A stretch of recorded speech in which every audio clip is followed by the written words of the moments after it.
से सत्संग मिलता है। बड़े भाग्य पाए ही सत्संगा, बिना ही प्रयास हो ही भव भंगा। सत्संग तो बड़े भाग्य से मिलता है ना। बेटा ये जो सामने बड़ा सा कूलर रखा है ना, इसको कहीं आगे शिफ्ट करा दो।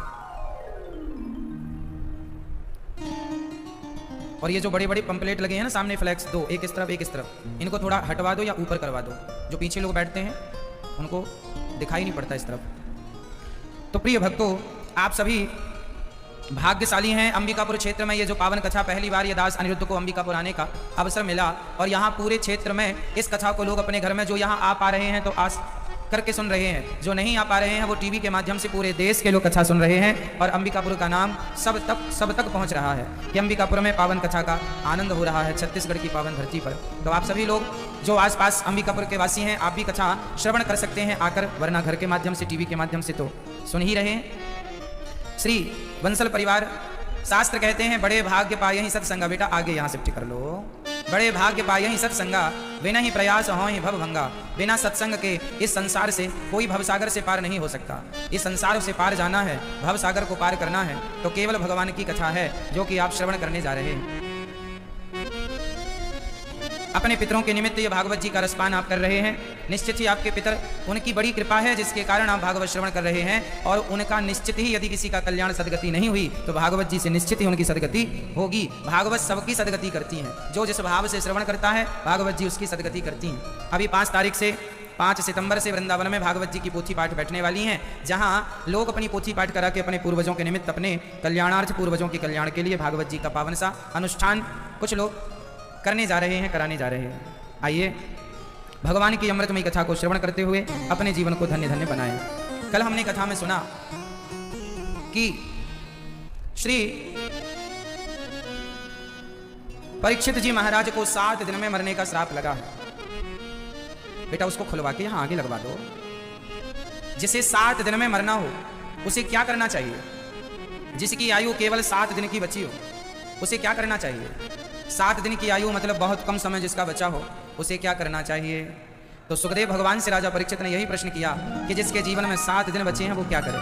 तब राजा परीक्षित से सुखदेव भगवान कहते हैं, वरीयाने सते प्रश्न क्रतो लोके हितम नृप आत्मविद सम्मतः पुंसा श्रोतव्यादिषु यः परः। जिसे जल्दी मरना हो उसे तस्मात् भारत सर्वात्मा भगवान ईश्वरो हरि श्रोतव्यः कीर्तितव्यश्च स्मर्तव्यश्चेच्छिता भयम्। ज्यादा से ज्यादा श्रोतव्य, भगवान की कथाओं को श्रवण करने का अभ्यास करिए। जो जितना ज्यादा सुनता है उतना सुखी होता है। हम लोग करते क्या है? सुनते कम है, बोलते ज्यादा है। जबकि भगवान ने बोलने के लिए मुंह एक ही दिया है, सुनने के लिए कान 2 दिए हैं। अर्थ यह हुआ कि सुनना ज़्यादा है, बोलना कम है। जो अपने जीवन में कम बोलता है, ज़्यादा सुनता है, वो सुखी होता है। और जो ज़्यादा बोलता है, बिल्कुल नहीं सुनता, वो बहुत परेशान होता है। इसलिए ज़्यादा सुनने की आदत बनाइए, ज़्यादा से ज़्यादा सुना करो। सास की सुन लो, पति की सुन लो, परिवार की सुन लो। ज़्यादा से ज़्यादा सुनना है, बोलना कम है। ज़्यादा से ज़्यादा चुप रहो। झगड़े क्यों होते हैं? आप बोलते ज़्यादा हैं। कोई एक बात बोले तो आप 2 बात बोलने को तैयार हैं, इसलिए विवाद होता है, इसलिए झगड़ा होता है। इसलिए झगड़े से बचना हो, समस्याओं से बचना हो, एक ही समाधान कि चुप रहो, मौन रहो तो ही अच्छा है। कम से कम विष मत घोलो। जितना चुप रहें, जितना मौन रहें, उतना अच्छा है।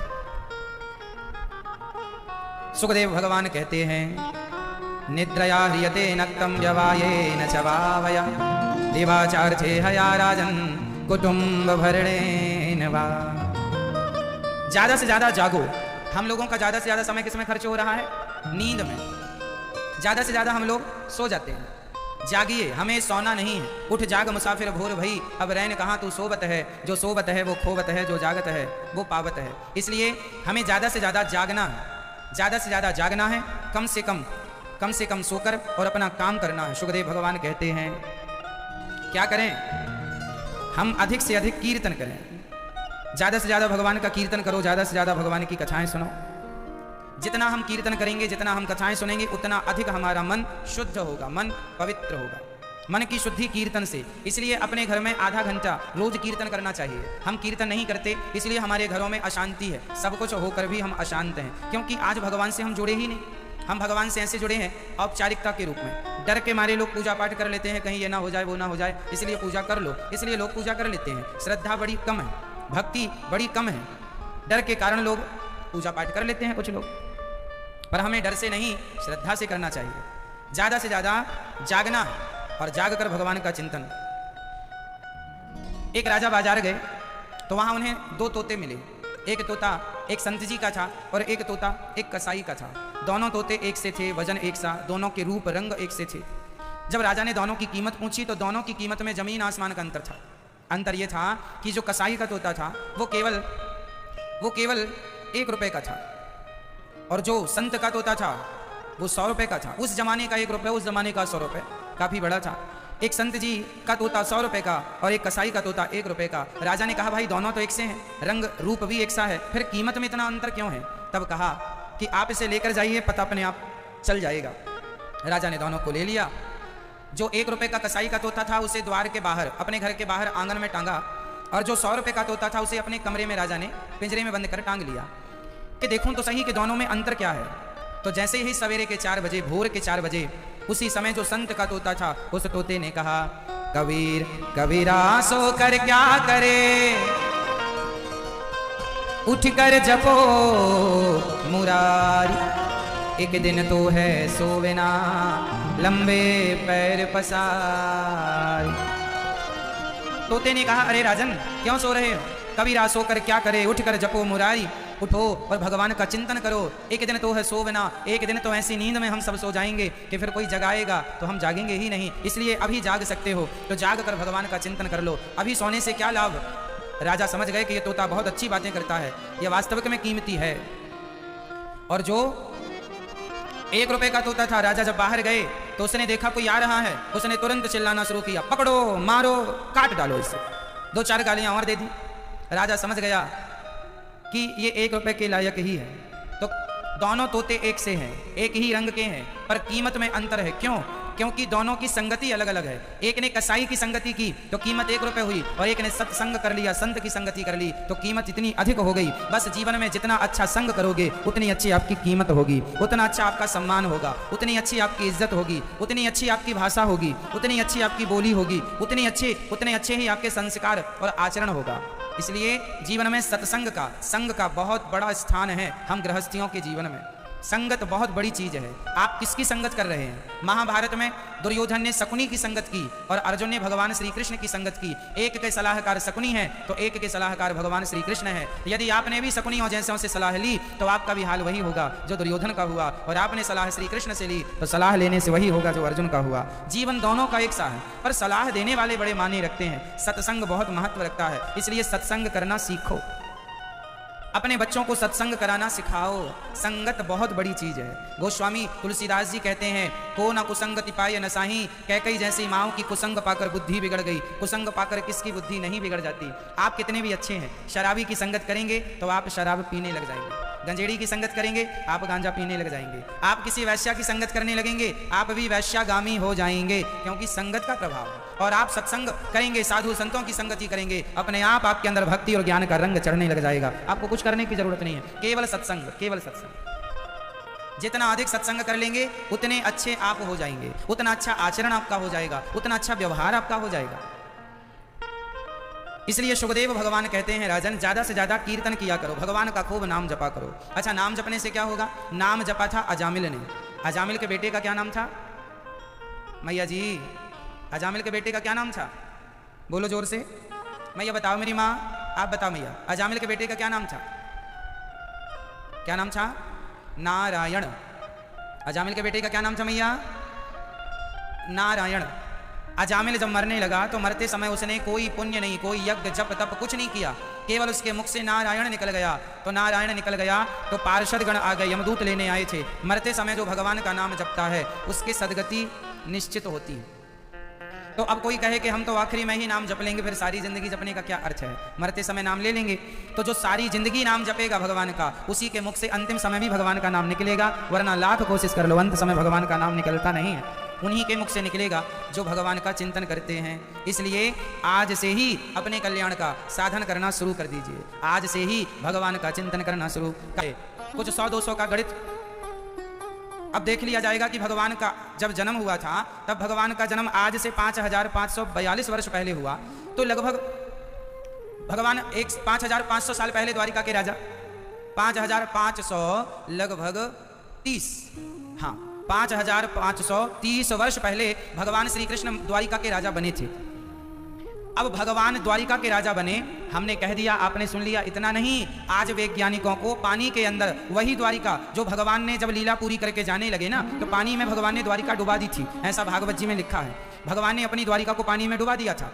वही द्वारिका आज वैज्ञानिकों को समुद्र के अंदर प्राप्त हो चुकी है। बड़े बड़े न्यूज चैनलों में पूरी दुनिया की मीडिया ने दिखाया कि समुद्र के अंदर कोई नगरी मिली है और द्वारिका के किनारे, तो पता लग गया कि वो द्वारिका है। दुनिया के पास मोहनजोदड़ो हड़प्पा संस्कृति का इतिहास मौजूद है। हम सनातनियों के पास 5000 साल पुराना इतिहास मौजूद है। द्वारिका केवल कहीं नहीं जाती, मिल भी गई है। आप लोगों ने ये न्यूज सुनी कि नहीं? आज से 2-3 साल पहले ये न्यूज खूब चली थी, हम लोगों ने सुना। समुद्र के अंदर एक नगरी प्राप्त हुई है वैज्ञानिकों को, बताई जाती है वो नगरी के ये लगभग 5000 साल पुरानी है। तो 5000 साल पहले श्री कृष्ण वहां के राजा थे, तो जो लिखा है वो मिल जाने से सिद्ध हो गई ना हमारी बात। अब ये ना हो कि आप कुछ लोग सोचते हैं अरे ये भागवत पुराण तो ऐसे ही किसी ने लिख दिया, कुछ नहीं है। नहीं जी, पूरा साइंटिफिक है। हमारे वेद पुराण पूरा साइंस की कसौटी में खरे उतरते हैं। पूरा साइंस से भरी पड़ी है हमारी भागवत, साइंटिफिक है। इसलिए द्वारिका, कुरुक्षेत्र में भगवान ने महाभारत का युद्ध अर्जुन के द्वारा लड़वाया, उसके अवशेष आज तक प्राप्त हो रहे हैं। कुरुक्षेत्र के पास एक गांव है, उस गांव में आज भी एक पीपल का पेड़ है। आपने महाभारत में कथा सुनी होगी कि बर्बरीक ने पीपल पर बाण मारा था। भगवान ने कहा था, बर्बरीक जी ने कहा था कि मैं 3 बाण से पूरा महाभारत खत्म कर दूंगा, 2 बाण से पूरा महाभारत खत्म कर दूंगा। तो भगवान ने कहा कि यदि तूने 1 बाण से पीपल में सारे पीपल के पत्तों में छेद कर दिया तो मैं मान लूंगा कि तू 1 ही बाण से, 2 बाण से या 3 बाण से पूरा महाभारत समाप्त कर सकता है। तो बर्बरीक जी ने 1 बाण चलाया और 1 बाण से पूरे पीपल के पत्तों पर छेद हो गया। आप आश्चर्य मानेंगे, ये घटना भी 5000 साल पुरानी है। और आप आश्चर्य मानेंगे कि वो 5000 साल पुराना पीपल का पेड़ आज भी है, और आज भी उसमें जब जब नए पत्ते आते हैं तो हर पत्ते में छेद होता है। आप लोग देख सकते हैं जाकर। कुरुक्षेत्र के पास वो एक गांव है, मैं उस गांव का आपको पता भी बता दूंगा। अभी मुझे उस गांव का एड्रेस अभी याद था पर अभी विस्मरण है, पर आप चाहेंगे तो मैं आपको बता दूंगा। हमारे पास लिखा हुआ रखा है, आज 2022 चल रहा है, आज की डेट पर भी वो पीपल है और आज भी उस पीपल में हर पत्ते पर छेद होते हैं। मतलब नया पत्ता आता है ना हर साल, तो छेद ही होते हैं उसमें अपने आप, प्राकृतिक। वही पीपल का पत्ता है ये, वही पेड़ है जिस पर बर्बरीक ने बाण चलाया और भगवान ने सिर काटा। वही बर्बरीक जी आज खाटू श्याम के नाम से सारी दुनिया में जाने और पहचाने जाते हैं। वही भगवान ने अपना सिर, उनका सिर काट दिया, उन्होंने महाभारत का दर्शन किया, बाद में उनके सिर को भगवान ने खाटू में स्थापित कराया और अपना नाम दे दिया, तो खाटू श्याम हो गए वो। तो वही बर्बरीक जी की कथा, आज भी वो पीपल मौजूद है। तो हम ये कह रहे हैं कि हमारे शास्त्र, हमारे वेद पुराण कितने साइंटिफिक हैं, केवल कहीं नहीं जा रही हैं बातें, उनका प्रमाण है। आज भी वो अवशेष, आज भी वो चीजें मौजूद हैं। इसलिए आप लोगों को अपने धर्म पर गर्व करना चाहिए कि हम उस सनातन संस्कृति से हैं जिस सनातन संस्कृति को हजारों साल पहले ही शास्त्रों में लिख दिया गया है। हजारों साल पहले आज साइंस जो खोज कर रहे हैं वो हमारे यहाँ पहले से मौजूद हैं। जैसे लोग कहते हैं कि न्यूटन ने गुरुत्वाकर्षण का सिद्धांत दिया, गलत पढ़ाया गया है कि न्यूटन ने गुरुत्वाकर्षण का सिद्धांत दिया। हमारे यहाँ महर्षि कणाद हुए हैं, महर्षि कणाद ने हजारों साल पहले, न्यूटन के हजारों साल पहले गुरुत्वाकर्षण का सिद्धांत दे दिया है। रामचरितमानस में एक कथा आपको सुनाएं, अब सुनो। महाभारत में दुर्योधन ने भगवान श्री कृष्ण से क्या मांगा था? नारायणी सेना। याद है कि नहीं आपको ये वाक्य? भगवान श्री कृष्ण से दुर्योधन ने क्या मांगा था? एक तरफ भगवान खड़े थे कि मुझे ले लो, और दूसरी तरफ उनकी सेना थी, चाहे मुझे मांगो चाहे मेरी सेना को मांगो। तो अर्जुन ने तो कृष्ण को मांग लिया और दुर्योधन ने क्या मांगा था? भगवान की सेना को। अब आपको बताऊं, जो भगवान की नारायणी सेना थी, उस सेना की विशेष बात यह थी कि वो सेना कभी जिसके संग लड़ती थी वो लोग कभी हारते ही नहीं थे। वो सेना अमर थी और कोई ऐसा अस्त्र शस्त्र नहीं था जो नारायणी सेना ना चलाए। इस धरती की सबसे पावरफुल सेना को नारायणी सेना कहा जाता था, जो भगवान श्री कृष्ण की सेना थी, वो अमर थी। अब आप कहेंगे कि फिर तो उसने दुर्योधन के संग लड़ा नारायणी सेना, फिर दुर्योधन हार कैसे गया? तो नारायणी सेना जब तक थी ना, तब तक पांडवों को पराजय ही मिल रही थी। वो ऐसा लग रहा था हार जाएंगे। तब भगवान ने कहा कि इनको अब ये मरेंगे तो कोई बाण है ही नहीं, ऐसा कोई शक्ति है ही नहीं जो नारायणी सेना को मार सके। तब भीम भैया ने नारायणी सेना के संग क्या किया? उन सभी को उठा उठाकर ऊपर फेंक दिया। कहाँ? जहां से गुरुत्वाकर्षण खत्म होता है, जहां से आज हमारे वैज्ञानिक जो सैटेलाइट भेजते हैं अंतरिक्ष में, तो उस सैटेलाइट को उस जगह पर ही तो इंस्टॉल किया जाता है जहां पर गुरुत्वाकर्षण खत्म हो जाता है। पृथ्वी की एक सीमा है ना जहां से गुरुत्वाकर्षण है, जहां से नीचे आएगी चीज, यदि उसके ऊपर चली गई तो वो ऊपर की ऊपर रह जाएगी। क्यों? ये तो हम सबने पढ़ा ही। साइंस में। तो जो भीम भैया थे, ये 5,500 साल पुरानी, 5,500 साल पुरानी लगभग मैं बात आपको सुना रहा हूँ। जो नारायणी सेना थी उसको भगवान के कहने पर भीम भैया ने उस नारायणी सेना को गुरुत्वाकर्षण के ऊपर फेंकना शुरू कर दिया, ताकि अमर हो, मरोगे तो हो नहीं, ऊपर ही जाओ, ऊपर ही करना अपना, तो सबको ऊपर फेंक दिया। तो वो जानते थे ना उस जमाने में कि कहाँ तक गुरुत्वाकर्षण है और कहाँ तक नहीं है। तो न्यूटन ने नहीं, हमारे यहाँ तो हमारे शास्त्रों में पहले से ये सिद्धांत मौजूद थे। अब कोई ना माने तो हम क्या करें? ये ज्ञान तो भीम भैया को था, इसलिए तो वहां फेंका जहां से वो लौट नहीं सकते, क्योंकि ऊपर फेंक देते तो भी वो नीचे गिर के अमर ही थे, मरते ही नहीं। तो उनको वहां फेंका जहां से आता ही नहीं नीचे। तो कहने का अर्थ ये है कि हमारी जो संस्कृति है, हमारा जो धर्म है, जो हमारे वेद पुराण हैं, वो बिल्कुल साइंटिफिक हैं। हमारे यहाँ जो सिद्धांत आज आप लोगों को पढ़ाया बताया जाता है, ये सारी चीजें ऑलरेडी मौजूद हैं हमारे वेद पुराणों में। अब आप लोग पढ़ना छोड़ दिए तो हम क्या करें? आजकल के लोग, आजकल की युवा पीढ़ी, आजकल के बच्चे, आजकल के माँ बाप, आप अपने बच्चों को आजकल ना गीता पढ़ाते हो, ना रामायण पढ़ाते हो। आप तो केवल पोयम याद करा रहे हो बच्चों को, ना तो गीता के श्लोक याद करा रहे हो, ना रामचरितमानस की चौपाइयाँ। जब आप गीता रामायण पढ़ा ही नहीं रहे हैं बच्चों को, तो संस्कार कहाँ से आएंगे? संस्कार कोई पोयम पढ़ करके नहीं प्राप्त कर सकता। संस्कार के लिए तो गीता रामायण पढ़ना ही पड़ेगा। जब रामायण पढ़ेंगे, रामचरितमानस पढ़ेंगे, तो पता लगेगा कि भाई का कर्तव्य क्या होता है। भाई हो भरत जैसा, भाई हो लक्ष्मण जैसा, जो अपने भाई की चरण पादुका को माथे रख करके और वहां सिंहासन पर बिठाते हैं। भाई कैसा हो, ये रामचरितमानस सिखाएगी। एक बेटा कैसा हो, जो अपने माँ बाप की आज्ञा मानकर वनवास चला जाए, ये भगवान राम की कथा रामचरितमानस सिखाएगी। लेकिन आप लोगों ने तो रामचरितमानस पढ़ाना छोड़ दिया, तो राम के संस्कार आएंगे कहां से? अब तो केवल आप लोगों ने पोयम पढ़ाना शुरू की है ना, तो उसी के संस्कार आ रहे हैं। इसलिए हमारी संस्कृति जो है इसलिए नष्ट हो रही है, क्योंकि आप लोगों ने उसे बच्चों को बताना, सिखाना, समझाना सब बंद कर दिया है। बताइए आप में से कितने माँ बाप ऐसे हैं जो अपने बच्चों को गीता का श्लोक याद कराते हैं? हाथ उठाओ जो याद कराते हैं। देखो, अंबिकापुर में शायद 1-2 ही हाथ ऐसे उठ रहे हैं। पूरे अंबिकापुर की जनसंख्या लगभग 1 लाख है।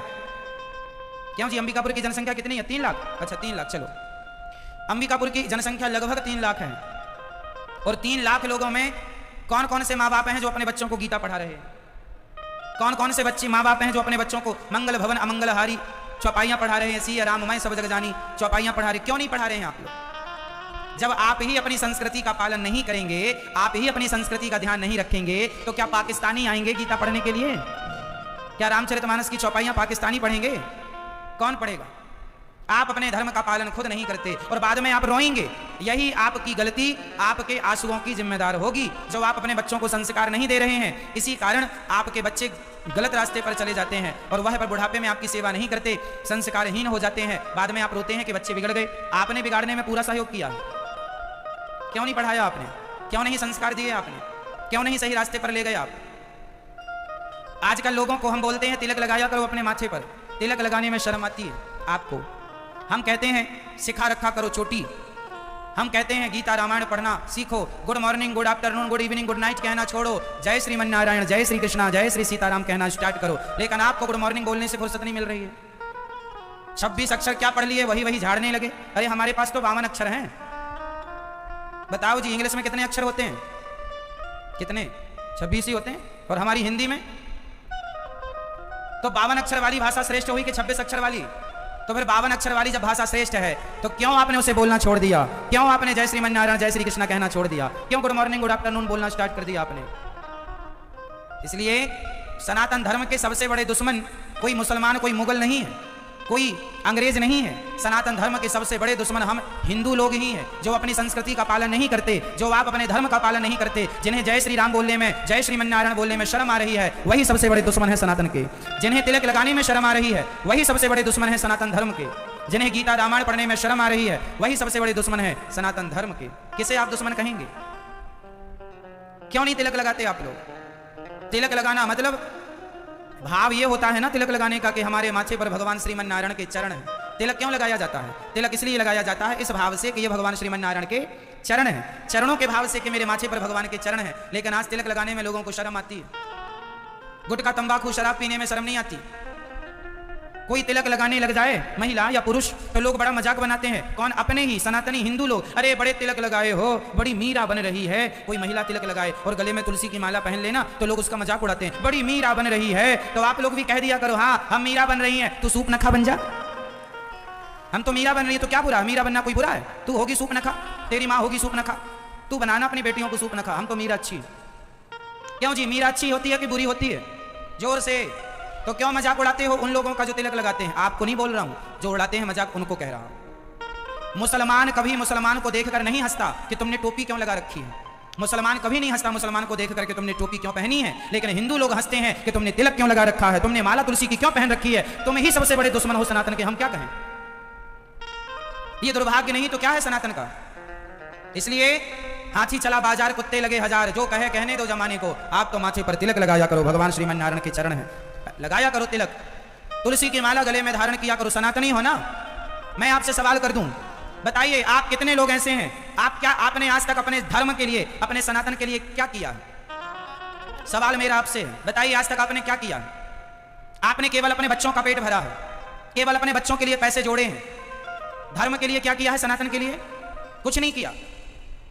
वो क्रिश्चियन लोग छत्तीसगढ़ के गांव गांव में जाकर के, आदिवासी भाइयों के गांव में जाकर के, जंगलों में जाकर वो क्रिश्चियन लोग हजारों हिंदुओं को क्रिश्चियन बना करके धर्म परिवर्तन करा रहे हैं, वो अपना बाइबल पढ़ा रहे हैं, और आप हिंदू लोग चुपचाप बैठे हैं। क्यों जी? छत्तीसगढ़ में लाखों हिंदू क्रिश्चियन बन गए कि नहीं? हाँ या नाम उत्तर दे दो।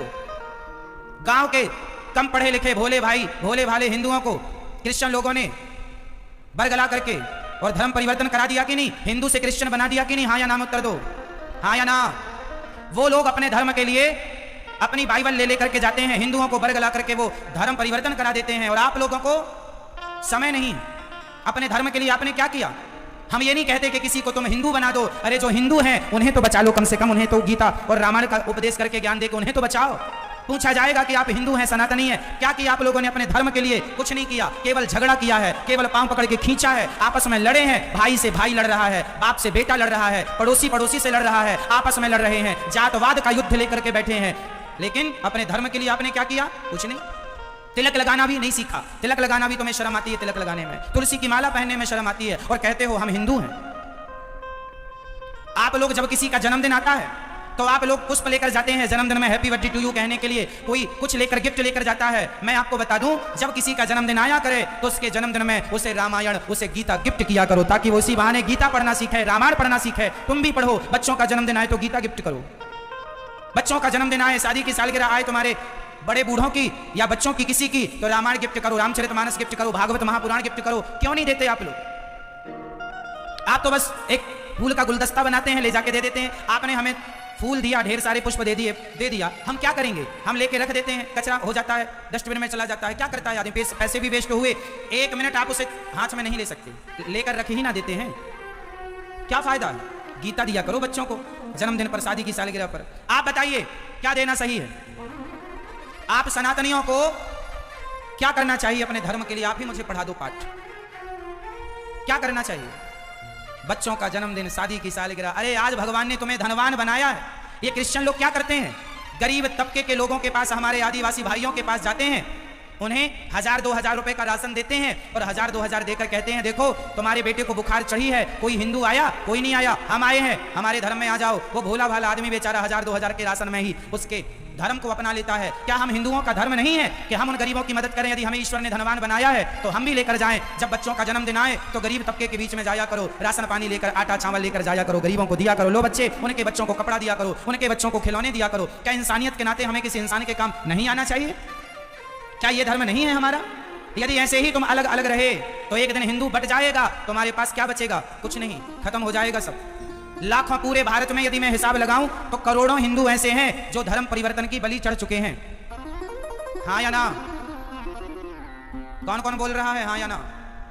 लाखों करोड़ों हिंदू धर्म परिवर्तन की बलि चढ़ चुके हैं। और कितने चढ़ाओगे? आप यूं ही हाथ पर हाथ रख के बैठे रहे तो एक दिन तुम्हारे बगल वाला भी क्रिश्चियन हो जाएगा, तुम्हारा पड़ोसी, और कल वही तुम पर प्रहार करेगा, क्योंकि उनकी तो नीति रही है फूट डालो शासन करो। पहले हिंदुओं को ही वो क्रिश्चियन बनाएंगे और फिर उन्हीं हिंदुओं को आपसे और हमसे लड़ाकर फिर से शासन करने लग जाएंगे। उनकी तो नीति ही यही, फूट डालो और शासन करो।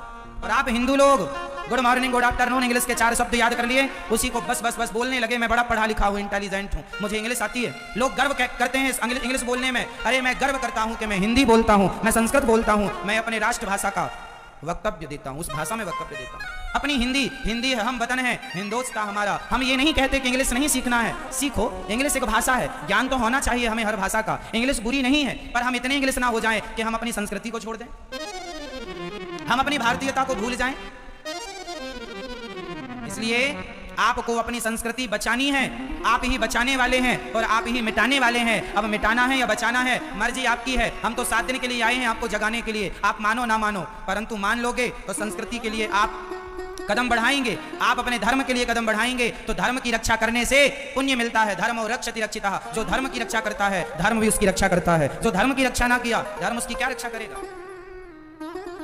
इसलिए आप छत्तीसगढ़ वासी, मेरी प्रार्थना है आपसे कि आप हमारे जंगल में रहने वाले भील कोल भील भाइयों के पास, आदिवासी भाइयों के पास जाया करो और थोड़ा घंटे 2 घंटे समय बिताया करो। उनके बच्चों को चप्पल जूते कपड़े, उन बच्चों को यदि वो गरीब है पढ़ना चाहे तो आप अपने पैसे से पढ़वा दो ना भैया, उसको क्या घट जाएगा, यही तो पुण्य है। किसी को शिक्षा दान करना पुण्य नहीं है क्या? बोलो है? तो आप ये सेवा क्यों नहीं करते? आप क्यों नहीं सनातन धर्म के काम आ रहे? केवल पैसा जोड़ने में लगे हैं, तिजोरियां भरने में लगे हैं। भरते रहो ऐसे तिजोरियां। यदि तुम यूं ही असावधान रहे तो एक दिन वो लोग तुम्हारे घर में घुस के तिजोरियां लूट कर तुम्हारा गला काट कर चले जाएंगे, फिर रखे रहना तिजोरियां। नहीं जागे तो परिणाम यही होगा। क्या घर में घुस घुस के नहीं गला काटा जा रहा है? अब भी नहीं जागोगे तो जागोगे कब? इसलिए जहां सुमति तहां संपत्ति नाना, जहां कुमति तहां विपत्ति निदाना, जहां एकता है, जहां संगठन है वहीं शक्ति है। इसलिए सनातनियों आप संगठित हो जाओ और जातवाद की जो दीवारें खड़ी हैं उन्हें हम ढहा दें, उन्हें गिरा दें, वरना बहुत भयंकर भविष्य आने वाला है हमारा और आपका। यदि ये जातवाद की दीवारें समय से नहीं गिराई गई और समय से नहीं जागा हिंदू तो बहुत बड़ा नुकसान होने वाला है। रामचरितमानस में सारी चीजें लिखी हैं। एकता, एक झाड़ू भी संगठित होती है तो कचरे को झाड़ कर साफ करती है, और वही झाड़ू बिखर जाए तो स्वयं कचरा में तब्दील हो जाती है। संगठित रहोगे तो दुनिया तुम्हारी तरफ आंख उठाकर देख नहीं सकती, और बिखर जाओगे जातवाद में, कोई भी तुम्हें लूट करके, कोई भी तुम्हें बर्बाद करके चला जाएगा, कुछ नहीं कर सकते। इसलिए ब्राह्मण, इसलिए क्षत्रिय, वैश्य और शूद्र, ये चारों को संगठित होना चाहिए। हम ब्राह्मण, क्षत्रिय, वैश्य, शूद्र की ये जो 4 दीवारें खड़ी करके आपस में लड़ते हैं, मैं बड़ा हूं, मैं बड़ा हूं, मैं बड़ा हूं, तुम छोटे हो, तुम छोटे हो, ना कोई छोटा है ना कोई बड़ा है, भगवान ही चारों के पिता है। बताओ ब्राह्मण के पिता का नाम क्या है? ब्राह्मण कहां से पैदा हुआ है? भगवान नारायण से। क्षत्रियों का पिता कौन? भगवान नारायण। वैश्यों का पिता कौन? भगवान नारायण। शूद्रों के पिता कौन? भगवान नारायण। ब्राह्मणोस्य मुखमासीद बाहु राजन्यः कृतः ऊरु तदस्य जद वैश्यः पदभ्यांगुं शूद्रो अजायत। यह वेद मंत्र है। वेद कहता है कि भगवान नारायण के मुख से ब्राह्मण पैदा हुआ। ध्यान से सुनिएगा, शायद आपकी बात समझ में आ जाए। ब्राह्मण भगवान के मुख से पैदा हुआ है। बताइए ब्राह्मण कहां से पैदा हुआ? भगवान के ब्राह्मणों से मुखमासीद, ब्राह्मण भगवान के मुख से पैदा हुआ। क्षत्रिय भगवान की भुजा से पैदा हुआ, वैश्य भगवान की जंघा से पैदा हुआ, और शूद्र भगवान के चरणों से पैदा हुआ। तो चारों का बाप एक ही हुआ कि नहीं? हाँ या ना?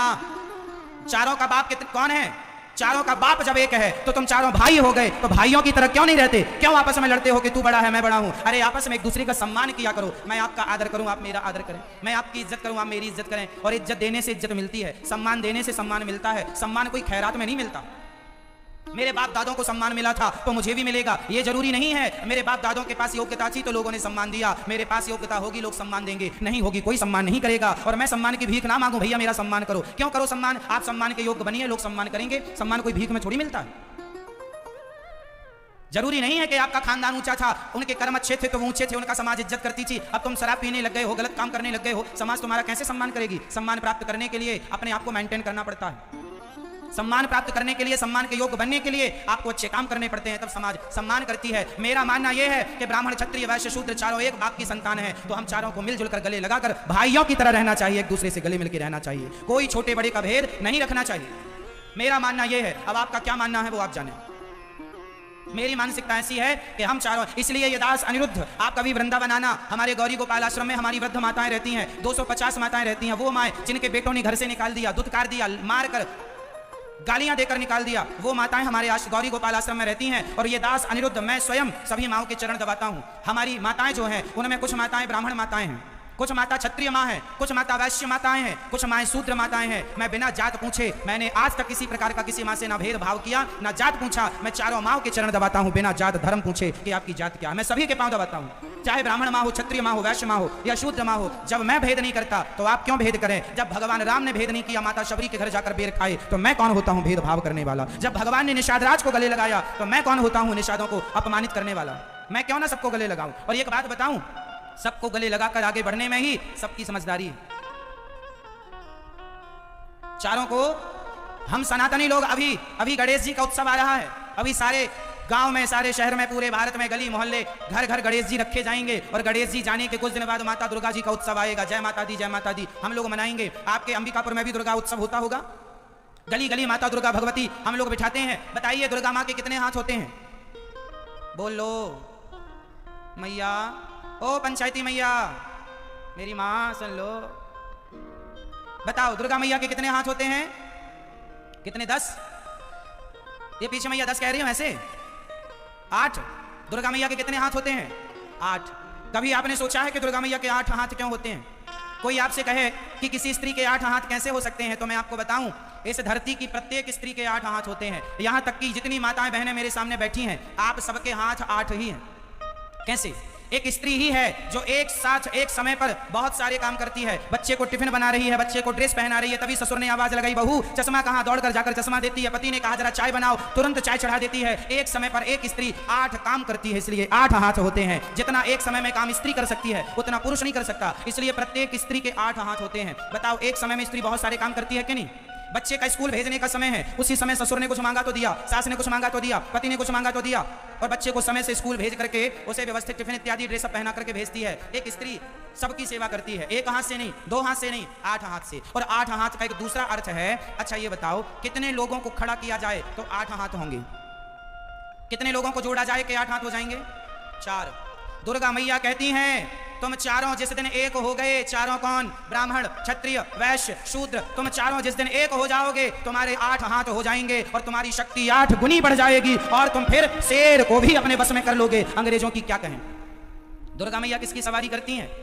शेर की। मां कहती हैं जिस दिन तुम संगठित हो जाओगे शेर की सवारी कर पाओगे, पर तुम संगठित हो तो जाओ।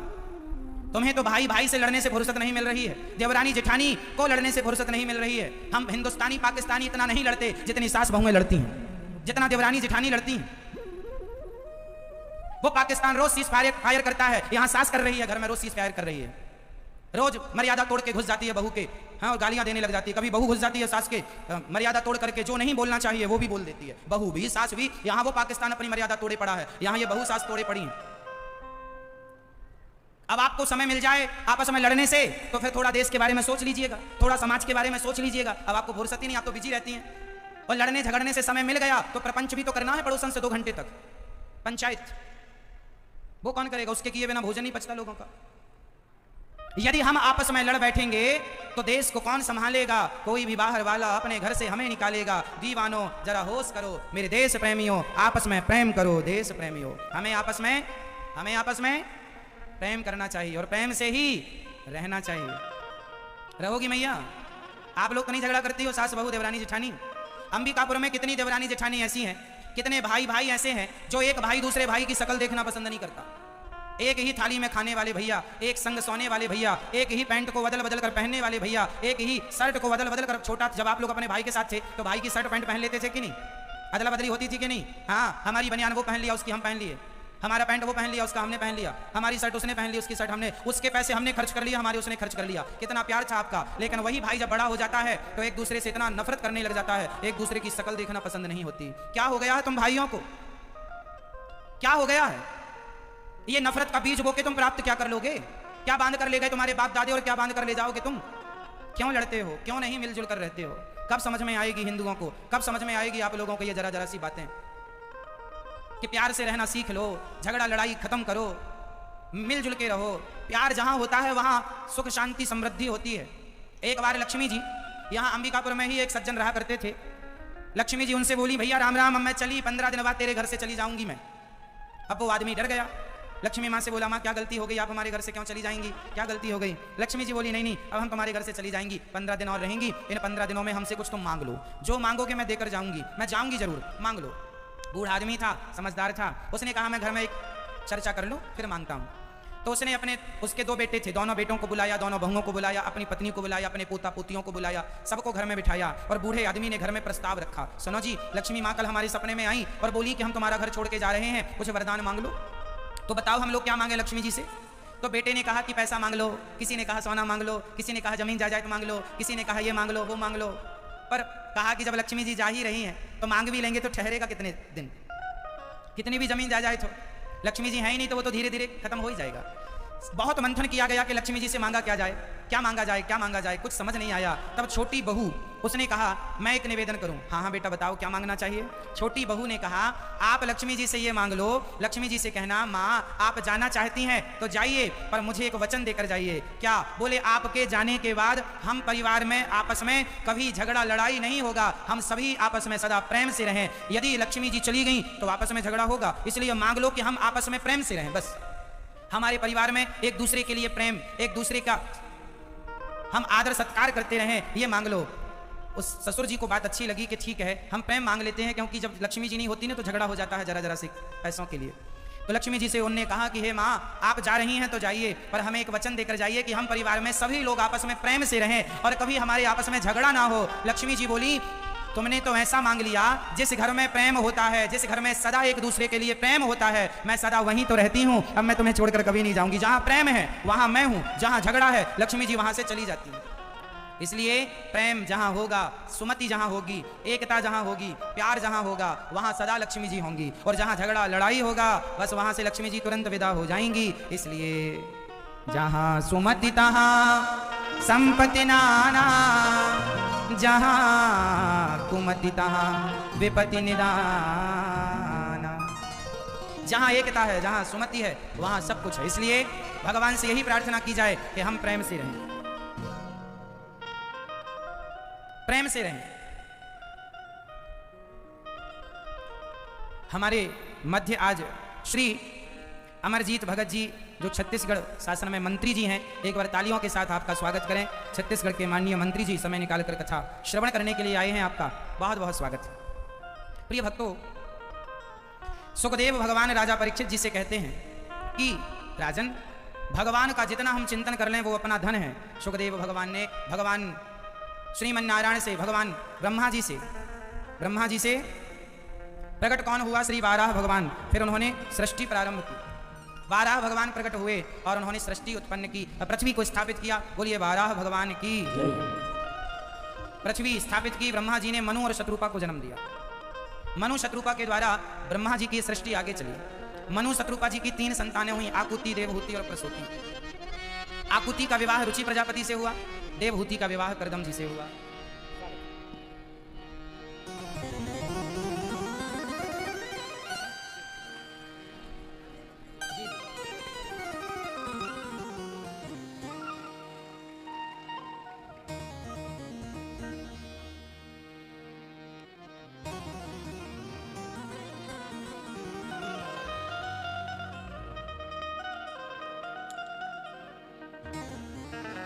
बोलिए गौरी गोपाल भगवान की जय। जय श्री राधे। श्री आकुति का विवाह रुचि प्रजापति से हुआ। आज मैं आप लोगों को एक सुंदर सी सूचना दे दूं कि आज YouTube पर, आप में से कितने लोग ये कथा YouTube पर भी सुनते हैं? अच्छा बताइए। आज YouTube पर अनिरुद्धाचार्य परिवार, जो अनिरुद्धाचार्य नाम का चैनल है YouTube पर, आज जुड़ा हुआ है, आध्यात्म से जुड़ा हुआ परिवार। देखिए इस कलिकाल में भी इतना बड़ा परिवार, जो धर्म से जुड़ा हुआ परिवार है, जो भगवान से जुड़ा हुआ परिवार है। यदि आप लोग भी कथा सुनते हैं और कथा अच्छी लगे तो आप सब तक शेयर करिएगा और चैनल को सब्सक्राइब जरूर कीजिएगा। YouTube पर अनिरुद्धाचार्य जी डालकर चैनल को सब्सक्राइब कर लीजिएगा और शेयर कीजिएगा। YouTube पर एक दूसरा परिवार है गौरी गोपाल टीवी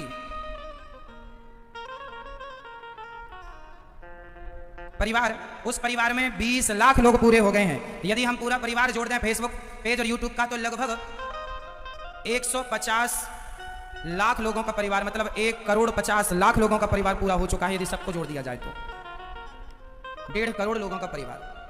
तो आप भी चैनल को सब्सक्राइब कर लें और जुड़ें। इसी चैनल पर YouTube पर शाम को 7 बजे प्रश्नोत्तरी, जो भी आपको कथा से संबंधी कोई आध्यात्म जगत से कोई प्रश्न करना है तो ठीक 7 बजे प्रश्नोत्तरी कार्यक्रम इसी मंच पर होगा। आप जिनको कोई सवाल करना है तो आप आकर के अपना प्रश्न कर सकते हैं। प्रिय भक्तों, आकुति का विवाह रुचि प्रजापति से हुआ, जिनके यहाँ यज्ञ भगवान हुए। देवहूति का विवाह श्री कर्दम जी के संग हुआ। कर्दम जी महाराज की पत्नी माता देवहूति। कर्दम जी बड़े त्यागी, बड़े संत थे। उन्होंने खूब भक्ति की भगवान की। जब कर्दम जी का गृहस्थ जीवन स्टार्ट हुआ तो कर्दम जी ने एक विमान की रचना की, कामक विमान। इस धरती पर सबसे पहला विमान राइट ब्रदर्स ने नहीं बनाया, कामक विमान स्वयं बनाया कर्दम जी ने। उसके बाद पुष्पक विमान की चर्चा है। हमारे यहाँ तो वेद पुराणों में भी विमानों का वर्णन प्राप्त होता है हम सबको। इसलिए हमारी जो संस्कृति है, हम कह चुके हैं, पूरी साइंटिफिक साइंस की कसौटी में खरी उतरती है हमारे वेद पुराण की हर बात। तो करदम जी महाराज ने विमान की रचना की। माँ देवहूति ने एक सरोवर में स्नान किया, बूढ़ी हो चुकी थी, वो सुंदर हो गई और देवहूति के गर्भ से 9 बेटियां हुई। उन 9 बेटियों में से कला, अनुसुईया, श्रद्धा, हविर्भू सबका विवाह ब्रह्मा जी के मानस पुत्रों से हुआ। अब करदम जी अपनी पत्नी से कहते हैं, देवी बेटियां हो गई, अब आज्ञा दो हम चलें। करदम जी, देवहूति ने कहा एक पुत्र की कामना है। करदम जी रुक गए और एक पुत्र हुआ। स्वयं भगवान कपिल देव जी, कपिल भगवान के रूप में भगवान ही प्रकट हुए। बोलिए कपिल देव भगवान की। अच्छा एक बात समझिएगा, जो गृहस्थी है, अच्छा बताओ गृहस्थ जीवन में कब तक रहना चाहिए? बेटियों का विवाह हो गया, बेटों का विवाह हो गया, अब आपने बेटियों का विवाह भी कर लिया, बेटों का विवाह भी कर लिया, अब तो गृहस्थी छोड़ो साहब, अब तो भगवान में लगो। अब बुढ़ापे में तुम्हें और मोह माया सता रही है, ये और मिल जाए, ये और मिल जाए। इस मोह माया का कोई अंत नहीं है, इस मोह माया के चक्कर में ना पड़ा करो। जितना ज्यादा से ज्यादा त्याग कर सको त्याग करना सीखो। जीवन में सुख चाहते हो तो सुख त्याग में है। आजकल के लोग बूढ़े हो जाते हैं फिर भी कुछ भी नहीं छूट रहा है, यही आपके दुख का सबसे बड़ा कारण है। छोड़ने की कोशिश कीजिए, छोड़िए सब चीजें धीरे धीरे। बेटी अपने घर चली गई, खुश है, बेटा अपना कमाने खाने लगा, अब आप दोनों पति पत्नी तीर्थ यात्रा पर निकलो और भगवान का चिंतन करो। 1 महीने वृंदावन रुको, 1 महीना जगन्नाथ जी, 1 महीना बद्रीनाथ जी, ऐसे सारे तीर्थों में जाकर के फिर महीने 2 महीने अपना घर में आकर के गुजारो बहुओं के संग। कम रहोगे घर में तो इज्जत बनी रहेगी, बहू बढ़िया बादाम का हलवा खवाएगी कम रहोगी तो, और घर पे पड़ी रहोगी तो अरे घर की मुर्गी दाल बराबर, जाती नहीं। आप लोग खुद अपनी इज्जत कम कराते हैं, हम क्या करें? बुढ़ापा आ गया मतलब निकलो, भगवान का चिंतन करने तीर्थों में जाओ, समय बिताओ। आप लोग एक गलती करते हैं, सारी जिंदगी पैसा कमाते हैं और पैसा कमा कमा करके अपने बच्चों को दे देते हैं। सारा पैसा बच्चों को देने की जरूरत नहीं है, बच्चों को संस्कार दिया करो, टैलेंट दिया करो, योग्यता दिया करो। बेटा अपना कमा कर खाओ, कुछ पैसा बुढ़ापे में अपने पास बचा कर रखो, ताकि उस पैसे से आप दान पुण्य करें, तीर्थ यात्रा करें, अपने धन से किसी के सामने हाथ ना पसारना पड़े। अब आप लोग सारा तो दे देते हैं बच्चों को, और बुढ़ापे में जब आपको दान करने का मन होता है कि जरा सा दान पुण्य कर लें, तो बेटों से मांगते हो बेटा जरा देना, दान कर लें, तो बेटे कहते हैं इतना दान करोगे? तो इसलिए सावधान। कितने बच्चे ऐसे हैं जो अपने माँ बाप का सारा धन ले लेते हैं पर दान। मैं आपको बता चुका हूं कि आज की औलादें ऐसी हैं कि तुम मर जाओगे तो जरूरी नहीं है कि तुम्हारी तेरही भी बढ़िया से करें। क्यों जी? आजकल के कुछ बच्चे ऐसे हैं अपने माँ बाप की तेरही भी नहीं करते। बड़ा भाई कहता छोटे से तू कर ले, छोटा कहता बड़े से तू कर ले। बाप मरा पड़ा है, बाप के धन का सारे लोग बाप के धन के हिस्सेदार मांग रहे थे, मेरा भी हिस्सा है, मेरा भी हिस्सा है। लेकिन तेरही करने में, बाप के लिए कुछ दान पुण्य करने में सबके पसीने छूट रहे हैं। इसलिए मैं आप लोगों से कहता हूं कि आप लोग अपने बेटों के भरोसे ना बैठे रहना कि बेटा तेरही करेगा, अपनी तेरही कर करके ही मरिएगा। आप लोग अपनी तेरही अपने हाथ से कर लीजिएगा। मरने के बाद 13 ब्राह्मण खवाते हो, जीते जी क्यों नहीं खवाते? क्यों जी? मरने के बाद ही 13 ब्राह्मण पकड़ते हो, जीते जी खिलाओ ना, जीते जी पुण्य करो। मरने के बाद गौ दान करते हैं लोग, अरे जीते जी दान करो, अपने हाथ से दान करो। मरने के बाद तो जो बच्चे करेंगे तेरही इत्यादि वो ठीक है, करेंगे ही, उनका कर्तव्य है, करना ही चाहिए। कोरोना काल में जितने लोग मरे, क्या उनकी तेरही सही समय पर हो पाई? बोल दो। कोरोना काल में जितने लोग मरे तेरही हो पाई? नहीं। इसलिए कहता हूं अपनी अपनी कर लो। ऐसा कभी समय आया तब आप लोग मरे, तब कौन करेगा तेरही? इसलिए पुण्य बच्चों के भरोसे ना छोड़ो, अपना पुण्य, अपने पुण्य को तो अपने हाथ से करके चलो। वही पुण्य, वही धर्म हमारे काम आएगा, वरना इस धरती का, इस धरा पर सब धरा रह जाएगा। एक पुण्य हमारे संग चलता है। धनानि भूमौ बसवश्च गोष्ठे नारी गृहद्वारी जनः श्मशाने देहश्चितायां परलोक मार्गे धर्मानुगो गच्छति जीव एकः। पत्नी द्वार तक साथ देती है, परिवार श्मशान तक साथ देता है, यह शरीर चिता तक साथ देता है। यहाँ से आगे तो आपका किया गया धर्म ही आपका संग देगा। जो अच्छा पुण्य किया होगा, अच्छा या वो आपका संगी साथी बनेगा। इसलिए कर लो, जो करोगे अपने लिए करोगे, ना मेरे लिए, ना पड़ोसी के लिए, ना जमाने के लिए। करो तो करो, नहीं करो तो भी आपका है। इसलिए पुण्य कर लो, बेटों के चक्कर में ना पड़ो। आजकल बाप माता पिता बेटों के लिए ही मेरा बेटा, ये इतनी मोह माया भी अच्छी नहीं है मेरी माँ। अब बूढ़े हो गए हो, अब भगवान में मन लगाओ, है ना। अब थोड़ा चिंतन कम करो बेटा बेटी का। कितना भी अच्छा बेटा क्यों ना हो, तुम्हारा बेटा श्रवण कुमार ही क्यों ना हो, फिर भी बेटे में मन ना लगाओ। भरत जी ने मन मृग में लगाया तो उनको मृग बन करके आना पड़ा। अंते यामति सा गति, आपका मन जहां लगेगा आपकी गति वही होगी। कितने चले गए, याद रख सिकंदर के हौसले तो वाली थे, जब गया जमी से तो दोनों हाथ खाली थे। ना सिकंदर कुछ बांध कर ले गया, ना पुराने हमारे देश में कितने प्रधानमंत्री और कितने राष्ट्रपति हमारी और आपकी आंखों के सामने निपट गए। क्या लेकर गए वो, और क्या लेकर जाओगे तुम? क्या लेकर के गए वो बताओ? कितने प्रधानमंत्री चले गए हमारे सामने, कितने राष्ट्रपति चले गए हमारे सामने, कितने मंत्री मिनिस्टर चले गए हमारे सामने। क्या बांध कर ले गए वो, और क्या तुम तैयारी कर रहे हो बांध कर ले जाने की? क्या तुम्हारे बाप दादे बांध कर ले गए और क्या तुम ले जाओगे? इसलिए संग जाएगा तो केवल आपका पुण्य और आपका पाप संग जाएगा। अब आप ये निश्चित कर लो कि आपको पुण्य करना है या आपको पाप करना है। पाप और पुण्य की गठरी संग जाएगी, वही तुम्हारे बाप दादे ले गए हैं वही तुम ले जाओगे। ना 1 रुपया तुम्हारे बाप दादे ले गए, ना तुम ले जाओगे। ईश्वर आप लोगों के घर में 2-4 करोड़ की संपत्ति आ जाए तो आप चौकीदार रख देते हैं, तू ताकते रहना कोई आ ना जाए, आप लोग सिक्योरिटी रख देते हैं। लेकिन भगवान की हजारों अरबों करोड़ की प्रॉपर्टी फैली है, उस परमात्मा ने एक भी चौकीदार नहीं रखा। क्यों नहीं रखा? क्योंकि उसे पता है कि यहाँ से मेरा धन कोई चोरी करके ले ही नहीं जा सकता, क्योंकि सब खाली हाथ आए हैं, सबको खाली हाथ जाना है। जब कोई लेकर ही नहीं जाएगा तो हम रखें क्यों? आप लोग कितना भी ये जो आप लोगों ने सोना चांदी पहन रखा है, ये देखो हमने भी पहन रखा है, जो मरने के 1 घंटे के अंदर ये सब उतर जाएगा, मेरा और आप लोगों का भी। यदि हमारी मैया ने नाक में लौंग भी सोने की पहन रखी होगी तो आपके मरने के 1 घंटे के अंदर आपका सारा सोना चांदी उतर जाएगा। हाँ या ना?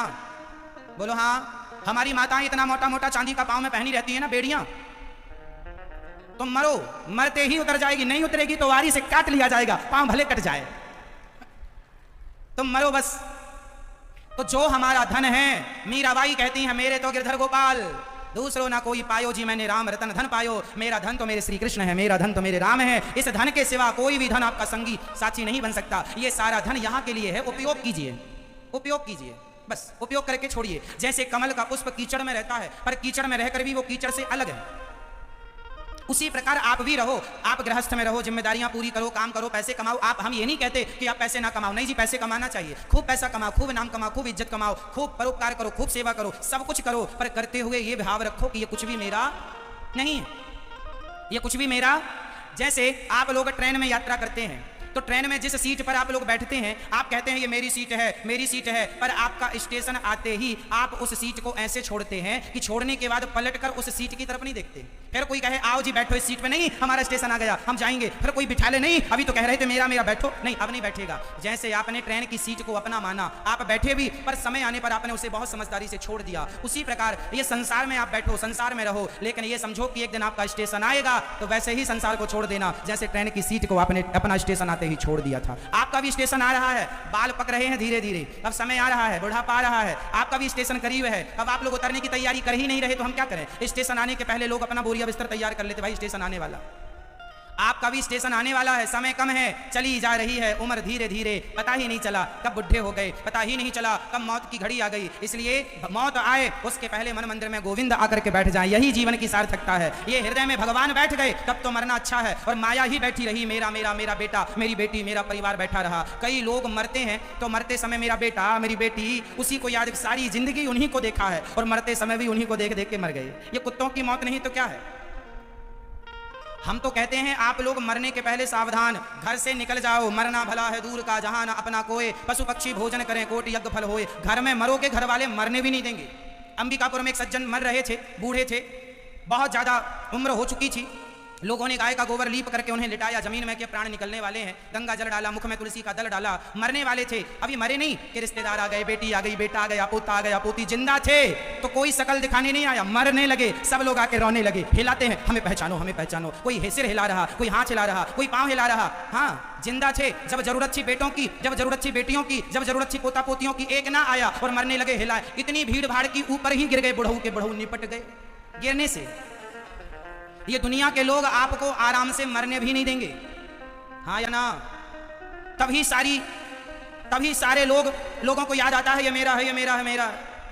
आप अभी किसी को बुलाइए फोन लगा के, भैया आओ हमें आपसे बात करनी है, लोग बोलेंगे समय नहीं है, और जरा उन्हें पता लग जाए कि आप निपट रहे हैं तुरंत दौड़े दौड़े आएंगे। मतलब वो चाहते हैं कब निपटे, कब हम जाए रसगुल्ला खाने। दुनिया का कुछ ना बिगड़ेगा, हमारे मरने पर लोग आएंगे, 13 दिन बाद रसगुल्ला खा के चले जाएंगे, गुलाब जामुन खाकर चले जाएंगे। बिगड़ेगा तो केवल मेरा बिगड़ेगा, चाहे पाप करके जाऊं चाहे पुण्य करके जाऊं, भोगना मुझे पड़ेगा। वो लोग नहीं भोगेंगे जो आपके मरने में रोने आए हैं, वो तो रो धो के अपने आंसू पहुंच के चले जाएंगे। ये दुनिया आपकी नहीं है, कितनी बार कहूं आपसे। हाँ, इसलिए कहता हूं, कहना मान लो वरना बहुत पश्चाताप करना पड़ेगा। मान मेरा कहना नहीं तो पछताएगा, ये मिट्टी का खिलौना मिट्टी में मिल जाएगा। मान मेरा कहना नहीं तो पछताएगा, मान मेरा कहना नहीं तो पछताएगा, मान मेरा कहना नहीं तो पछताएगा, मान मेरा कहना नहीं तो पछताएगा। मिट्टी का खिलौना मिट्टी में मिल जाएगा, मिट्टी का खिलौना मिट्टी में मिल जाएगा। मान मेरा कहना नहीं तो पछताएगा, मान मेरा कहना नहीं तो पछताएगा। मिट्टी का खिलौना मिट्टी में मिल जाएगा, मिट्टी का खिलौना मिट्टी में मिल जाएगा। मिट्टी का खिलौना है मिट्टी में मिल जाएगा। आएगा कौन? आप कहते हैं बेटा बेटा क्या करता है, बेटा बेटा क्या करता है। आप कहते हैं ये मेरा बेटा है, भले तुम्हारे 4 बेटे हों, भले तुम्हारे 10 बेटे हों, कोई काम नहीं आएगा। बेटा बेटा क्या करता है, बेटा बेटा क्या करता है। बेटा तेरा एक दिन पड़ोसी बन जाएगा, बेटा तेरा एक दिन पड़ोसी बन जाएगा। शादी तो होने दो बेटे की, अपनी दुल्हन लेके चला जाएगा। बेटा तेरा एक दिन पड़ोसी बन जाएगा, बेटा तेरा एक दिन पड़ोसी बन जाएगा। मिट्टी का खिलौना मिट्टी में मिल जाएगा, मिट्टी का खिलौना मिट्टी में मिल जाएगा। मान मेरा कहना नहीं तो पछताएगा, मान मेरा कहना नहीं तो पछताएगा। मिट्टी का खिलौना मिट्टी में मिल जाएगा। मिट्टी का खिलौना मिट्टी में मिल जाएगा। गाना हाथ उठा के झूमते हुए।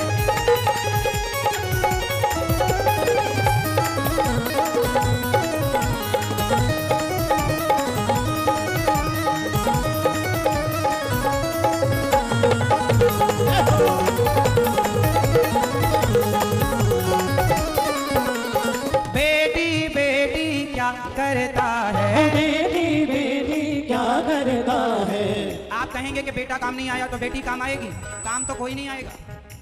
आपको तो अकेले ही मरना पड़ेगा, पाप किए हो तो भोगना भी पड़ेगा। कोई नहीं आएगा। बेटा अच्छा हॉस्पिटल पहुंचा सकता है आपको, अच्छे डॉक्टर से दवाई करा सकता है, पर आपका दुख दर्द तो वो बांट नहीं सकता ना, भोगना तो आपको ही है ना, बेटा ना बेटी।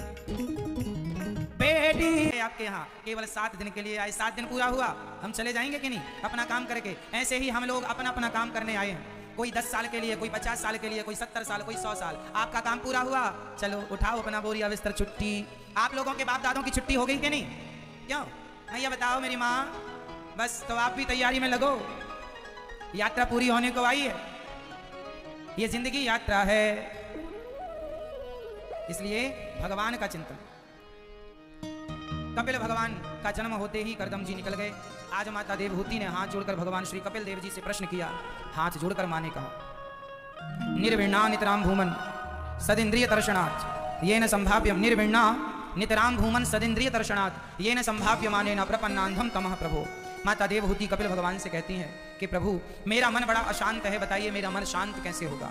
मुझे इतना कुछ मिला है, मैंने जीवन में इतना सुख पाया, फिर भी मैं अपने मन को देखती हूं तो वो अशांत का अशांत, भूखा का भूखा। अच्छा ये बताओ, आप लोगों ने भी इतना सुख पाया अपनी जिंदगी में, क्या आप लोगों का उस सुख से पेट भरा? बोलो, सबसे ही मेरा सवाल है, उत्तर देते रहिएगा। क्या पेट भरा आप लोगों का? नहीं। हम लोग सारी जिंदगी अपनी इच्छाओं की पूर्ति करने में लगाते हैं, लेकिन इच्छाएं हैं कि पूरी होने का नाम नहीं लेती। आज ये बताइए, अंबिकापुर में 3 लाख लोग रहते हैं और पूरे छत्तीसगढ़ में तो भगवान बहुत करोड़ों लोग रहते होंगे। क्यों जी, बहुत रहते होंगे। कितने करोड़ की आबादी है छत्तीसगढ़ की? 20 करोड़, 3 करोड़, 3 करोड़, चलिए 3 लाख आबादी है अंबिकापुर की और 3 करोड़ आबादी है छत्तीसगढ़ की। 3 करोड़ से ज्यादा कम भी हो सकती है, वो आप लोग देख लेना। अब मुझे ये बताओ कि छत्तीसगढ़ में 3 करोड़ लोग रहते हैं। इन 3 करोड़ों में ऐसे कितने लोग हैं जिनकी इच्छाएं पूरी हो चुकी? किस किस की इच्छाएं पूरी हो गई आप बताइए? आप सारी जिंदगी अपनी इच्छाएं पूरी करने में लगाते हैं, लेकिन इच्छाएं हैं कि पूरी होने का नाम ही नहीं लेती। किसकी इच्छा पूरी हो गई बताओ? जब आपके अपने भी मरे थे दादा पर दादा, उनकी भी कोई ना कोई इच्छा अभी अधूरी थी। रावण भी मरा तो रावण की 3 इच्छाएं अधूरी थी। रावण की इच्छा थी कि मैं स्वर्ग तक सीढ़ी बनवाऊं। रावण की दूसरी इच्छा थी कि सोने में सुगंधी आने लग जाए, ऐसी मैं व्यवस्था करवाऊं। तीसरी उसकी इच्छा थी आग तो होए पर आग में धुआं नहीं होना चाहिए। ये 3 इच्छा रावण की थी, लेकिन बेचारा मर गया, उसकी इच्छाएं पूरी। इच्छाएं रावण की पूरी ना हो पाई, इच्छाएं सिकंदर की पूरी ना हो पाई, तो इच्छाएं आपकी और हमारी भला कैसे पूरी होंगी? क्यों भैया, कैसे पूरी होंगी? हमारी और आपकी इच्छाएं पूरी नहीं हो सकती। इसलिए कहता हूं इच्छाओं की गुलामी छोड़ दीजिए। आप कहते हैं महाराज जी हमारा मन बड़ा चंचल है, मन बड़ा अशांत है। मन इसलिए अशांत है क्योंकि इच्छाएं ज्यादा हैं। आप लोग ये देखते हैं कि हमारा पड़ोसी धनवान हो गया, आपने कभी ये नहीं देखा कि आपको ईश्वर ने जितना दे रखा है उतना तो लोगों ने सपने में भी नहीं सोचा जितना ईश्वर ने आपको दे रखा। आप पॉजिटिव सोचते ही नहीं। आप एक आदमी मेरे पास आया और बोला महाराज जी मेरा पड़ोसी 10,000 के जूते पहनता है, आप ये देखते हैं कि आपका पड़ोसी 10,000 के जूते पहनता है। हमने कहा ये मत देखो कि कौन 10,000 के जूते पहनता है, अरे उन लोगों को देख लो जिनके पास जूते पहनने के लिए पाँव ही नहीं है। उनसे तो आप अच्छे हैं कि कम से कम जूते चप्पल पहनने को ईश्वर ने पाँव तो दिए हैं। आप ये तो देखते हैं कि उसने 10,000 के जूते पहने हैं, अरे उनको भी देखा करो जिनके पास पाँव ही नहीं है जूते पहनने के लिए, तो आप उनसे अच्छे हैं जिनके पास पाँव नहीं। लेकिन आप देखते किसको हैं, अरे उसने तो अपने 50 लाख की गाड़ी खरीद ली। अरे उसको मत देखो जो 50 लाख की गाड़ी खरीद ले, भगवान करे आपके पास भी हो, आप भी मेहनत कीजिए ताकि आपके पास भी 1 करोड़ की गाड़ी हो। परंतु आप ये सोचिए कर्म करो, अच्छा काम करो, पैसा कमाओ। पर आप ये सोचेंगे कि उसके पास गाड़ी है तो आप भी दुखी हो जाएंगे जबकि आपके पास सब कुछ है। आप ये सोचो कि समाज में ऐसे लोग भी रहते हैं जिनके पास साइकिल खरीदने की भी हैसियत नहीं है, उनसे हम लोग कितने सुखी हैं। मैया आप लोग बताओ, आपने ये जो साड़ी पहनी है कितने की है? बोलो, आपने जो साड़ी पहनी है मैया बताओ कितने की है? 500 की, 1000 की, 2000 की, 5000 की, 10,000 की, कितने की मैया बताएंगे? मैया बताओ आपकी ये पीली साड़ी कितने की है? 2000 की है, 5000 की, 1000 की, 500 की है। मैया पीछे वाली आप लोगों ने जो साड़ी पहन रखी कितने की है? किसी की 500 की है, किसी की 200 की है, किसी की 1000 की होगी, किसी की 5000 की भी साड़ी हो सकती है। सोचो, आप ये कहती हो कि हमारी पड़ोसन ने तो 5000 की साड़ी पहनी है, अरे उसे ना देखो, आज समाज में ऐसे लोग भी रहते हैं जिनके पास 100 रुपए की साड़ी खरीदने के भी पैसे नहीं है। आप लोग अपनी उतारी हुई साड़ी किसी को देते हैं तो उसे भी कुछ लोग बड़ी श्रद्धा से पहनते हैं कि ये साड़ी उनने दी है तो श्रद्धा से। कुछ लोग आज समाज में इतने मजबूर हैं गरीबी के कारण कि वो आपका उतारण पहनने को तैयार हैं और आप फिर भी दुखी हैं। आपको तो किसी की उतारी साड़ी नहीं पहननी पड़ती ना, लेकिन समाज में कुछ लोग हैं जो पहनते हैं श्रद्धा से क्योंकि मजबूर हैं, गरीबी ने मजबूर कर रखा है। तो हम लोग कितने सुखी हैं। आपके पास चलो 100 रुपए की साड़ी पहनने की ताकत है, समाज में ऐसे लोग भी रहते हैं मेरी माँ जो एक साड़ी 1 साल तक पहनती हैं माताएं और फट जाने पर सिल सिल कर पहनती हैं, और आप तो एक बार ही पहनती हो एक साड़ी को, 2 बार पहनती हो उसके बाद रिजेक्ट कर देती हो। समाज में वो लोग रहते हैं जो बहुत गरीब हैं। आपने गुलाब जामुन आखिरी बार कब खाया? आपने रबड़ी आखिरी बार कब खाई? कई लोग समाज में ऐसे हैं जिन्होंने सारी जिंदगी में रबड़ी नहीं खाई, सारी जिंदगी में वो गुलाब जामुन शायद कभी खा लें, शादी विवाह में तो खा लें। समाज में ऐसे लोग हैं, वो भी हंसते हैं, वो भी सुखी हैं। आप लोग जबरदस्ती रो रहे हैं, हे महाराज हम बड़े दुखी हैं, बड़े इतना दिया है मालिक ने फिर भी तुम रोगे तो विधाता क्या करे। आप इसलिए रो रहे हैं क्योंकि आपकी इच्छाएं बहुत सारी हैं, उन इच्छाओं की पूर्ति करने में आप लगे हैं, तो इच्छाएं कभी पूरी नहीं होंगी, ये इच्छाओं से आप ही पूरी हो जाएंगे। इसलिए इच्छाओं को त्याग दो, जितना ईश्वर ने दिया है बहुत दिया है, जो मिला है उसे बहुत मानकर ईश्वर का धन्यवाद देना चाहिए। जो मेरे पास है ईश्वर ने मुझे मेरी औकात से, बोलो, ईश्वर ने मुझे जितना दिया है वो मेरी औकात से, जोर से, ईश्वर ने मुझे जितना दिया है वो मेरी औकात से ज्यादा है। तो ईश्वर का थैंक यू, ईश्वर का धन्यवाद करना है, शिकायत नहीं कि भगवान तुमने क्या दिया, अरे जितना दिया है उतना कम नहीं है। सच बताऊं, आपके घरों में जितना कबाड़ है, कबाड़ जानते हैं, जो सामान हम निकाल देते हैं वो कबाड़ हो जाता है। आपके घर में जो कबाड़ है ना, उसी कबाड़ के लिए भी कुछ लोग लाइन में खड़े हैं कि ये हमें मिल जाता तो हम चला लेते अपनी गृहस्थी ठीक थी। जो बर्तन आप लोगों की पुरानी कढ़ाई हो जाती ना, कढ़ाई, जो पुरानी कढ़ाई आप फेंक देती हो, रिजेक्ट करती हो, उसी कढ़ाई को कोई लेकर ये सोचता है हमारे घर में तो नई कढ़ाई आ गई। जो पुरानी गाड़ी आप बेच देते हैं वही गाड़ी किसी के लिए नई होती है, और वही गाड़ी किसी को खुशियां देती है कि जी हमने गाड़ी खरीद ली, भले वो पुरानी गाड़ी है। तो आपके घर का कबाड़ दूसरों की घर की खुशियां बन जाती है। ये तो नजरिया है। कुछ लोग आपके कबाड़ से प्रसन्न हैं और कुछ लोग गाड़ी महल बंगला पाकर भी रो रहे हैं। उनके रोने का जिम्मेदार कौन है? उनके मन की तमाम इच्छाएं हैं जो शायद वो कभी पूरी कर तो नहीं सकते, लेकिन उन इच्छाओं के पीछे भाग जरूर रहे हैं। इसलिए इच्छाओं की गुलामी ना की जाए। जीवन में 2 चीजें होती हैं, एक इच्छा होती है और एक जरूरतें होती हैं। जरूरत अलग है, इच्छाएं अलग हैं। आप बताइए जरूरत क्या होती है? मैया जी, ओ मेरी माँ, हो गई पंचायत? अच्छा सुनो, हमारी जरूरतें क्या हैं? रोटी, कपड़ा, मकान और शिक्षा, ये हमारी क्या है? ये हमारी जरूरत है। ये हमारी क्या है? जोर से बोलो, ये हमारी जरूरत है। याद रखना, जरूरतें रिक्शे वाले की भी पूरी हो जाती हैं, इच्छाएं रावण की भी पूरी ना हो पाई। इसलिए जीवन जरूरतों के हिसाब से होना चाहिए, इच्छाओं के हिसाब से नहीं। आपकी इच्छाएं ही आपके दुख का कारण है, आपकी अनंत इच्छाएं, मेरा भी ये होता, मेरा भी वो होता, मेरे पास भी ये, अरे जितना है साहब कम नहीं है। प्रसन्न रहने के बहुत बहाने हैं और दुखी रहने के भी बहुत बहाने हैं। इसलिए जो दिया है मालिक ने उसमें प्रसन्न रहा जाए और समाज की सेवा की जाए। ईश्वर ने धन हमें दिया है तिजोरियां भरने के लिए नहीं, धन दिया है परोपकार के लिए। ये दास अनिरुद्ध आप लोग जो हमें दान करते हैं, जो धन देते हैं, ये दास अनिरुद्ध क्या करता है, आप लोग जो दान करते हैं उस धन से आप कभी वृंदावन आना, वहां 20,000 लोग रोज, डेली, नित्य रोज 20,000 लोग गौरी गोपाल जी की रसोई में भरपेट प्रसाद पाते हैं। जो आप देते हैं उससे सेवाएं चल रही। कोई भी वृंदावन आता है सबको पेट भर भोजन मिलता है। कभी आप आके अपनी आंखों से देख लेना, कभी भी आप आ जाइएगा। तो धन किसके लिए है? धर्म के लिए। धन किसके लिए है? ये गौरी गोपाल जी की रसोई है जो आप टीवी पर देख रहे हैं। सवेरे 8 बजे से शुरू होती है, रात्रि के 10 बजे तक यूं ही चलती है। हजारों लोग, पूरे भारत की 5वें नंबर की सबसे बड़ी रसोई है गौरी गोपाल जी की रसोई, पूरे भारत की। और भारत में 5वें नंबर की रसोई। पहली रसोई हमारे भारत में जगन्नाथ जी की रसोई है, दूसरी रसोई तिरुपति बालाजी की रसोई है, तीसरी रसोई गोल्डन टेम्पल पंजाब में अमृतसर में जहां गुरुद्वारा है और वहां पर लंगर चलता है, वो सबसे बड़ी रसोई तीसरे नंबर की, जहां कोई भी जाए सबको भरपेट भोजन मिलता है। चौथी रसोई एक जगह की और है, और 5वीं रसोई गौरी गोपाल जी की रसोई। कोई भी आए, कितने भी आए, सबको भरपेट। तो धन है तो सेवा करता हूं। आप जो सहयोग करते हैं, आप इसलिए कहता हूं आप भी जीते जी अन्नदान किया करो। आप भी एक दिन का अन्न क्षेत्र, आप भी गौरी गोपाल वृद्धाश्रम में मेरी 250 माताएं रहती हैं, आप भी एक माँ को भोजन की व्यवस्था आप भी कराओ।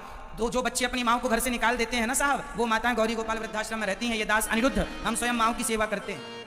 छत्तीसगढ़ की भी लगभग 10 से अधिक माताएं होंगी पूरे राज्य को। भारत में ऐसा कोई राज्य नहीं है जिस राज्य की माताएं ना हो, ज़्यादा ही होंगी छत्तीसगढ़ की हमारी माताएं। तो वो माएँ, छत्तीसगढ़ की एक माँ है हमारे आश्रम में, जिन माँ का बेटा वो पटवारी है, यही छत्तीसगढ़ की माँ है, उनका बेटा अच्छे पोस्ट पर है, पटवारी, लाखों का उनका काम है, बड़ा मैया बताती हैं बड़ा पैसा है, लेकिन उनकी माँ वहाँ रहती है गौरी गोपाल आश्रम में। ये दास अनिरुद्ध पाँव दबाकर सेवा करता है। बेटे 1 साल से ज़्यादा हो गए माँ को रहते, पर बेटे ने एक बार भी फोन नहीं किया पटवारी जी ने कि माँ कैसी हो, कब आओगी, कहाँ हो। बेटे को पता है कि माँ वहाँ रहती है। बेटा बड़ा पैसे वाला है, एक बेटे नहीं लगभग 3 बेटे हैं, और तीनों बेटे अच्छे हैं, कमाते खाते हैं, बहू हैं, पोता है, पोती है, सब है, हरा भरा परिवार। लेकिन अपनी माँ को घर से निकाल दिया। माँ बताती हैं रोटियां तक नहीं देते थे ये लोग, तब माँ वहाँ रहती हैं और ये दास अनिरुद्ध सेवा करता है। ऐसे जो बेटे अपनी माँ को निकाल देते हैं, ऐसी माँ की सेवा होती है वहाँ पर, और एक भी माँ से 1 रुपया नहीं लिया जाता। सारी माँ की सेवा निःशुल्क होती है। आप कभी आकर मिल लीजिए, माँ से दर्शन कीजिए, किसी माँ से 1 रुपये शुल्क नहीं लिया जाता। जो सेवा है यही हमारे संग जाएगा। भक्तों याद रखना, हम कितना भी धन कमा लें साथ नहीं जाएगा। यही है जो हम इंसानों के काम आ रहे हैं। इसलिए दास अनिरुद्ध ने एक नारा दिया, एक ही संकल्प, एक ही नारा, सेवा ही है धर्म हमारा। हमारा धर्म तो केवल सेवा करना, हम कुछ नहीं जानते, केवल सेवा करना जानते हैं। समाज की सेवा करते हैं, जो बनता है सेवा करते हैं। आपसे कहते हैं कि ईश्वर ने आपको लायक बनाया है, तो आप भी एक माँ की सेवा से जुड़ो। आप भी नमाओं के लिए कमरा बना सकते हैं, आप भी नमाओं की सेवा। बच्चे इतने निर्दयी हो गए हैं साहब, हमारे बीच में ऐसे ऐसे समाज में बेटे हैं जो कि आज अपनी माँ की सेवा भी नहीं करते, जो अपनी माँ को घर से निकाल दिए हैं। एक माँ का अभी भगवान के घर चली गई, एक माँ हमारी गौरी गोपाल आश्रम में, एक माँ हॉस्पिटल में गई, स्वास्थ्य बिगड़ गया, हॉस्पिटल में ले गई। माँ का 8 दिन इलाज चला, पर अंत में आईसीयू में रखने के बाद भी उनकी मृत्यु हो गई। जब एक माँ गई भगवान के घर, तो हमने उनके बेटों को फोन लगाया कि बेटा आपकी माँ भगवान के घर चली गई है, अब आ जाओ, आखिरी बार मिल लो, आखिरी बार दर्शन कर लो। जब वो हमने उस माँ के बारे में सूचना दी तो बेटा नहीं आया, अपनी माँ से मिलने नहीं आया, अपनी माँ का अंतिम दर्शन करने नहीं आया। तब ये दास अनिरुद्ध ने ही उस बूढ़ी माँ को कंधा देकर के माँ को विदा किया। और जो एक बेटे का फर्ज होता है, एक बेटे का कर्तव्य होता है, वो सारा कर्तव्य, वो सारा फर्ज ये दास अनिरुद्ध ने ही निभाया। खुद के बेटों को फोन लगाया, नहीं आए, माँ के मरने में बेटा नहीं आया, माँ मर गई तो सूतक भी नहीं माना उसने।